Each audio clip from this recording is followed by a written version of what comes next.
Hey guys, welcome back. We got a N14. This is a Select Plus in the shop. We're doing an out of frame on it. The reason we are doing that, because we do a ton of in frames, is because the old one is ventilated, which is a fancy way of saying hole in the block, but everybody's got to see that. We got a rod poking out right here. Not supposed to be like that. And the other side is not supposed to be like that. Whoa. That's not supposed to be there. So, we were able to round up not a new block, but a used block. It's been to the machine shop. It's been surfaced and line board, new cam bearings. It's been counterboard, so it's ready to go back together. We do counterboard here in the shop also, but where it was just there, we just had them do everything. So today we're getting the liners put in. We stopped right here because, as always, we forget to film sometimes, but here's our shim.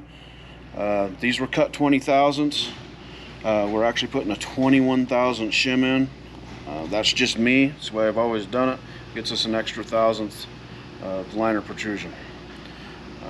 Do it how you want. Just make sure you got the right liner protrusion. So if I remember right, it's 3 to 6 or 4 to 6 or 7. Anyway, we're going to be sitting right about 6 with these with a 21 thousandth shim.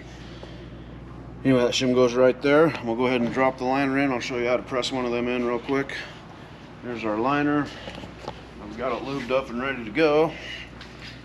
We'll just drop that down in. Real easy. Like so. And then the first notch I push in with my hand and then press the rest. So you just kind of find a happy spot moving it around, and then like so. That gets us started. And this is our liner press right here.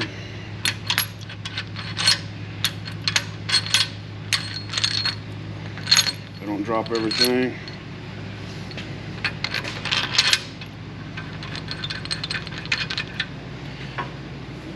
Grab our tool right there.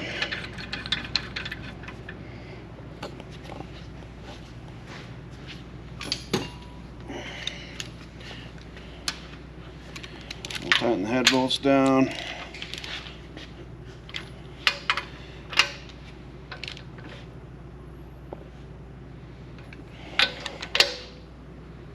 So, and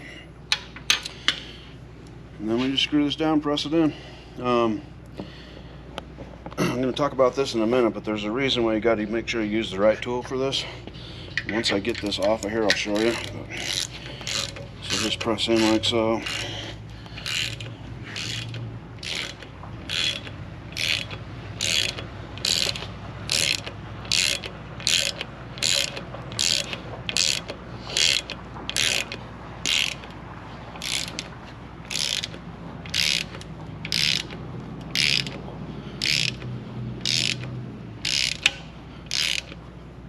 And it's a little long-winded, so I could sing, but I'm not a very good singer, so you just gotta watch me do this, I guess.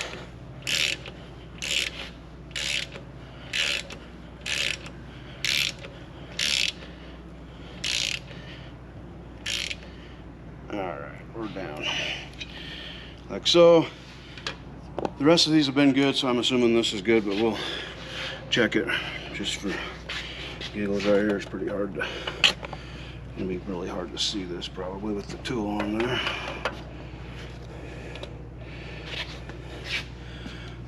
Yeah, it's gonna be difficult.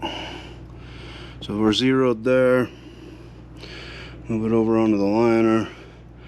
And we're sitting about 6 thousandths. So that's with it compressed, so that's kind of simulating, you know, the head being torqued down on that. So that's where we want to be. I'll pull this out of here and I'll show you why it's important to use the right tool and a couple other things about Cummins liners, at least.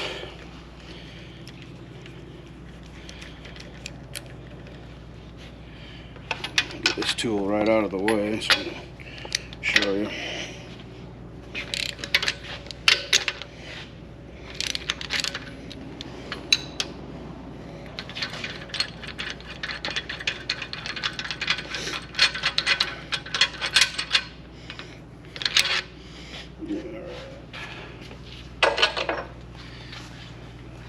Okay, so the reason you want this tool, you see the recess here, it sits right here, does not sit on this part of the liner. So you can see it's up just a little bit, right? So it's not hitting over here. On a Cummins liner, this little ring that you can see with my fingernail going around it, that's the fire ring. There is not a fire ring on the head gasket.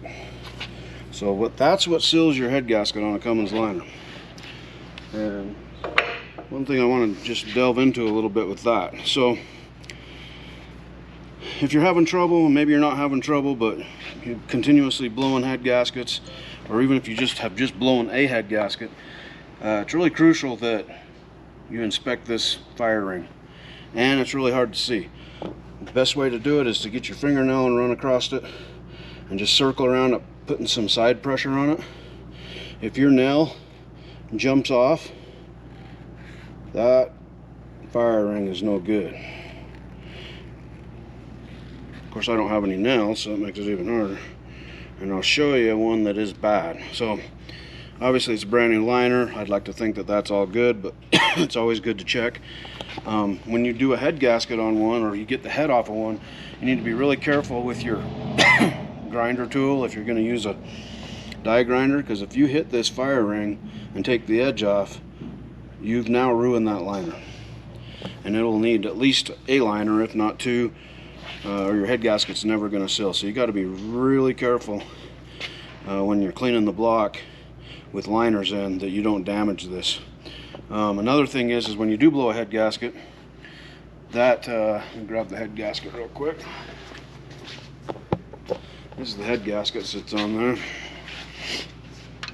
and as you can see, it's just metal. Okay, no real fire ring, and it sits right on top of that groove like so. Presses down, that's what holds it. So when the head gasket actually does blow, it's going to shoot pressure, fire and pressure over this, and sometimes under this, and it'll end up blowing that fire ring off. And it's usually in the middle is where I see it a lot, is right here. But you got to inspect that real close, because that'll blow that fire ring off, and you might pull it apart and go, oh, I just need a head gasket, put it back on, doesn't seal, or it seals for a week or two. Okay, so you got to inspect that real close. Make sure you don't have any problems for the gasket to seal. Let me grab this liner here that has a bad one, and I'll show you what we're talking about. All right, got my Cummins liner here that does have a bad fire ring. Sorry for the coughing. Anyway, you go around this ring with your fingernail, and you can probably see the bad spot in the camera right there, but as I come across that, nail jumps off. It will not stay against that. See that? You can clear along, and it just slides right off. So right there, man, that's hard to see in the camera. Yeah, oh yeah, zoom in there a little bit better. That minute of a problem right there will cause you grief. So make sure that you're checking those. All you need is a little bit of that knocked off, and you'll be blowing head gaskets forever and can't figure out why. So anyway, I thought it would be cool to talk about, because not every motor is this way. Cat seals with a gasket. So this is specific that I know of to Big Cam and N14. ISX does not seal this way either. So just a little trivia, maybe help you out with your next blown head gasket problem. Always inspect that and make sure, don't skimp on that, because you're just going to keep tearing your motor down. And don't get carried away with the die grinder either, because that'll put you into an overhaul in a hurry when you take the fire ring off. Okay, we'll move on to putting a piston in this baby.